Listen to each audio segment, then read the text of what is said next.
ಅದು ಕರ್ನಾಟಕದಲ್ಲಿ ಮೊದಲನೇ ಹೆಸರು ಘೋಷಣೆ ಆಗಿದ್ದರಿಂದ ಭಾಳ ಸಂತೋಷ ಆಗ್ತಾಯಿದೆ.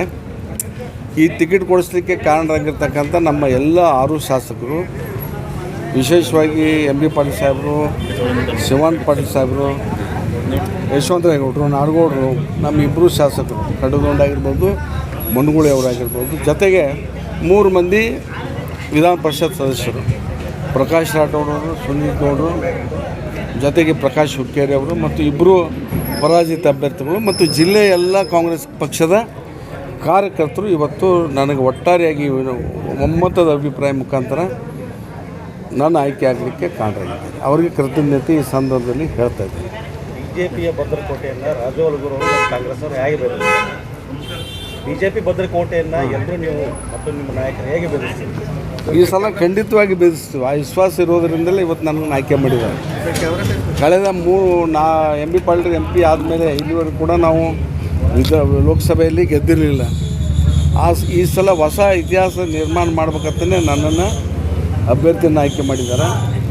ಇವತ್ತು ನಮ್ಮ ಸರ್ಕಾರ ಮಾಡಿರ್ತಕ್ಕಂಥ ಗ್ಯಾರಂಟಿ ಕಾರ್ಯಕ್ರಮಗಳು, ಸಿದ್ದರಾಮಯ್ಯ ಸಾಹೇಬರು ಮಾಡಿರ್ತಕ್ಕಂಥ ಗ್ಯಾರಂಟಿ ಕಾರ್ಯಕ್ರಮಗಳು ಪ್ರತಿ ಕುಟುಂಬಕ್ಕೆ ಜಾತ್ಯತೀತವಾಗಿ, ಧರ್ಮಾತೀತವಾಗಿ ಸುಮಾರು 5,000 6 ಸಾವಿರ ಪ್ರತಿ ತಿಂಗಳು ಕೂಡ ನೇರವಾಗಿ ಅವರಿಗೆ ಲಾಭ ಆಗ್ತಾಯಿದೆ.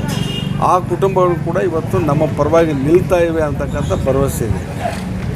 Yes sir. ಈಗ ಬಿ ಜೆ ಪಿಯವರು ಅಭಿವೃದ್ಧಿ ಮತ್ತು ಬಂಧನ ತಪ್ಪಿಸ್ತಾರೆ, ಕಾಂಗ್ರೆಸ್ನವರು ಏನೂ ಮಾಡಿಲ್ಲ, ಯಾರು ಸ್ವಾತಂತ್ರ್ಯ ಬಂದಿಲ್ಲ, ಇದನ್ನೆಲ್ಲ ಹೇಗಿದೆ ನೋಡಿರಿ. ಅವರು ಭಾಳ ಇತಿಹಾಸ ಗೊತ್ತಿಲ್ಲ. ಅವ್ರು ಬಿ ಜೆ ಪಿಯವ್ರಿಗೆ ದೇಶದ ಇತಿಹಾಸ ಓದಿಲ್ಲ. ಸ್ವಾತಂತ್ರ್ಯವನ್ನು ನಾವೇ ಪಡೆದಿದ್ದೀವಿ. ಕಾಂಗ್ರೆಸ್ ಸಂಸ್ಥೆನೇ ದೇಶದಲ್ಲಿ ಸ್ವಾತಂತ್ರ್ಯ ಆಂದೋಲನ ಮಾಡಿ ದೇಶಕ್ಕೆ ಸ್ವಾತಂತ್ರ್ಯವನ್ನು ತಂದಿದ್ದೇವೆ. ದೇಶ ಸ್ವತಂತ್ರ ಆದಾಗ ಒಂದು ಸೂಜಿಯನ್ನು ಕೂಡ ತಯಾರು ಮಾಡಲಿಕ್ಕೆ ಸಾಧ್ಯ ಇರಲಿಲ್ಲ ನಮಗೆ. ಅಂಥ ಒಂದು ಕಠಿಣ ಆರ್ಥಿಕ ಪರಿಸ್ಥಿತಿಯಿಂದ ಸುಮಾರು 50 ವರ್ಷದಲ್ಲಿ ದೇಶವನ್ನು ಸದೃಢವಾಗಿ ನಿಲ್ಲಿಸ್ತಕ್ಕಂಥ ಕೆಲಸ ಯಾರಾದರೂ ಮಾಡಿದರೆ ಅದು ಕಾಂಗ್ರೆಸ್ ಪಕ್ಷ ಮಾಡಿದೆ. ಅದನ್ನು ಅವ್ರು ತಿಳ್ಕೊಬೇಕು.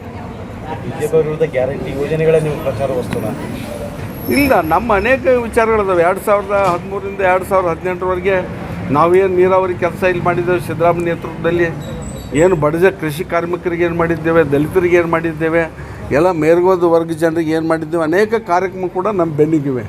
ಅದರ ಆಧಾರದ ಮೇಲೆ ನಾವು ಚುನಾವಣೆಗೆ ಹೋಗ್ತೇವೆ.